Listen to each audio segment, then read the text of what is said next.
ከሚሆን ውስጥ ሰላም ሆኖ ውጪ ጦርነት ቢሆን ይሻላል። ይሄንን መያዛችን ጥሩ ነው። ግን ከዚህ በተጨማሪ ሻሎም ብዙ ትርጉሞች አሉት። 6 ልጨምርላችሁ በአንድ ላይ በፍጥነት ትርጉሞቹን ልናገር።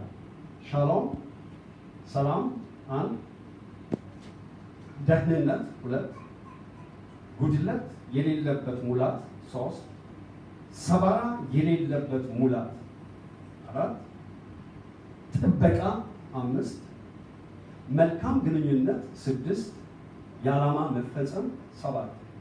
ይሄን ብቻ ነው ያቋረጠን 7 ነገር ወደ እናንተ ነው ያስተላለፈው። በእንግሊዘኛው ፒስ፣ ኮምፕሊትነስ፣ ሆልነስ፣ ዌልነስ፣ ሴፍቲ፣ ሃርመኒ ኤንድ ፉልፊልመንት። እንግዲያውስ 7ቱን ልድገምላችሁ። ሻሎም ስል አእምሮአችሁ ውስጥ ያለው ጭንቀት ተሰብሮ አእምሮአችሁ ልባችሁ በእግዚአብሔር ሰላም ይሞላል።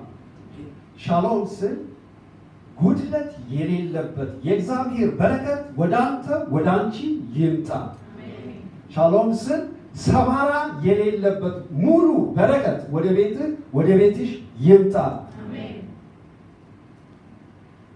ሻሎም ስል የእግዚአብሔር ጥበቃ ካንተ ካንቺ ጋር ይሁን። ሻሎም ስል ሃርመኒ የሚለው ቃል ከእግዚአብሔርም ከሰውም ጋር ያላችሁ ግንኙነት ያማረ ይሁን። ሻሎም ስል ደህና ሁኑ፣ ቤታችሁ ደህና ይሁን። ሻሎም ስል የእግዚአብሔር ዓላማ በሕይወታችሁ ይፈጸም። ፉልፊልመንት የሚለው መጨረሻው ጋር የምትኖሩት ለእግዚአብሔር ዓላማ። እኛ በክርስቶስ ከዳንን ከዚህ በኋላ የምንኖረው ዓላማ እግዚአብሔር ስላለው የእግዚአብሔር ዓላማ አይሰናከል። ባንተ ሕይወት የእግዚአብሔር ዓላማ ባንቺ ሕይወት አይሰናከል። ምን ይሁን? ይፈጸም። የእግዚአብሔር ዓላማ በሕይወቱ እንዲሰናከል እግዚአብሔር የጠራው ሰው የለም። እግዚአብሔር ለፉልፊልመንት ነው የጠራው። ዓላማው በእኛ ላይ ምን ሆነ አለበት? መፈጸም አለ። የሚሰናከል ዓላማ አልተሰጠኝም፣ የሚፈጸም ዓላማ።